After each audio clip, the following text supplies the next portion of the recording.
Everyone loves a good story, and I am sure that there are many that you could repeat from memory. Many stories that we have known well, we could work out with just a few words.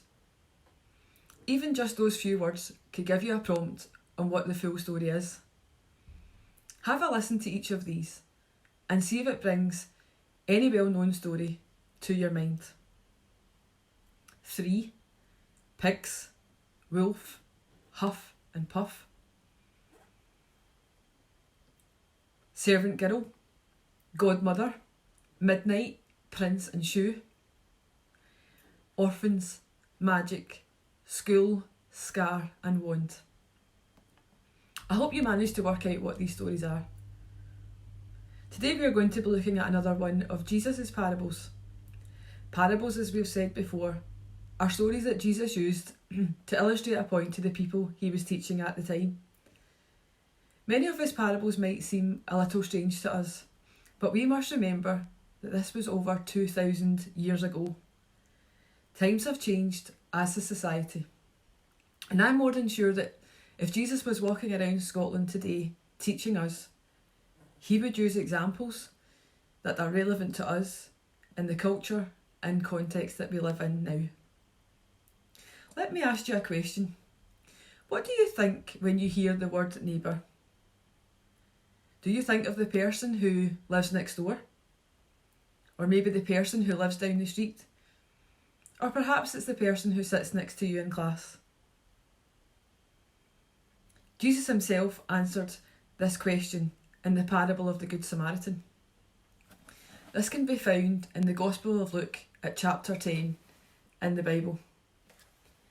Jesus told this parable in response to someone asking who classes as our neighbour, when thinking about love your neighbour as yourself. Let's take a moment to look and see what the passage actually says. Then an expert in the law stood up to test Jesus, saying, "Teacher, what must I do to live forever?" Jesus said, "What is written in the law? What do you read there?" The man answered, "Love the Lord your God with all your heart, all your soul, and all your strength, and all your mind. Also, love your neighbour as you love yourself." Jesus said to him, "Your answer is right. Do this and you will live." But the man, wanting to show the importance of his question, said to Jesus, "And who is my neighbour?" Jesus answered, "As a man was going down from Jerusalem to Jericho, some robbers attacked him. They tore off his clothes, beat him, and left him lying there almost dead. It happened that a priest was going down the road. When he saw the man, he walked on the other side of the road. Next, a Levite came there, and after he went over, looked at the man, he too walked by on the other side of the road. Then a Samaritan travelling down the road came to where the hurt man was. He saw the man. He felt sorry for him. The Samaritan went to him, poured olive oil and wine on his wounds, and bandaged them. Then he put the hurt man on his own donkey and took him to an inn where he cared for him.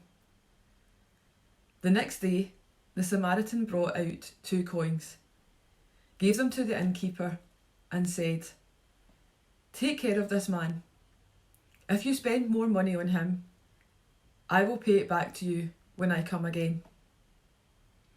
Then Jesus said, "Which one of these 3 do you think was a neighbour to the man who had been attacked by the robbers?" The expert on the law answered, "The one who showed mercy." And Jesus said, "Then go and do what he did." Have a wee think about a time that you have stopped to help someone. What did you do? Did you do it expecting something back from the person? Or did you do it just because you wanted to be nice and kind? In the story of the Good Samaritan, the first 2 people walked past the injured man and carried on their way. Why do you think people sometimes avoid helping others? Is it because they are too busy? Or that helping would be inconvenient for them? Or maybe they don't like the person who is needing help? Have you ever avoided helping someone who needs your help for a selfish reason? Have a think about why. We started this video thinking about stories, and in many of our favourite stories there is a main character and there is an arch enemy. Let me give you some examples. Batman and the Joker, Harry Potter and Voldemort, Aladdin and Jafar, Aslan and the White Witch, Simba and Scar. Jesus was telling the story of the Good Samaritan to a group of Jewish people. The thing is, Samaritans and Jews hated each other.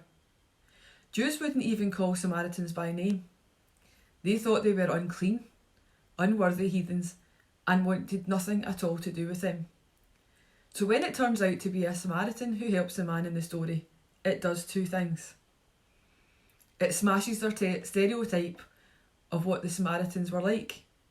And two, it also sends a message to go above and beyond when helping others, even those that we don't like or even those that we don't get on with. In Matthew's Gospel, Jesus tells us to love our enemies.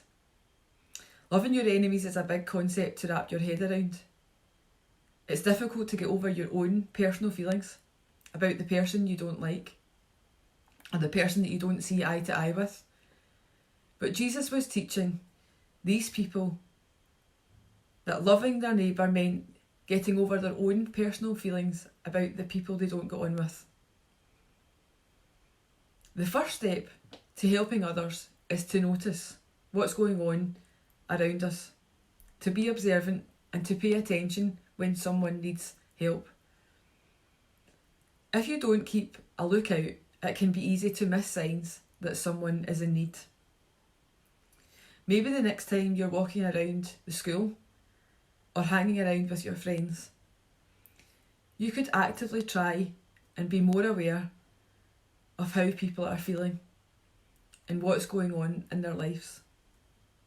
Sometimes being observant isn't just about what we see, it's also about listening to people and hearing their need too.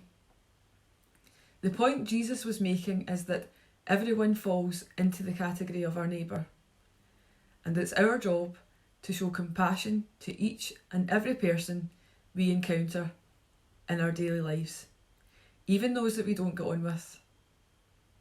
Let me leave you with a question.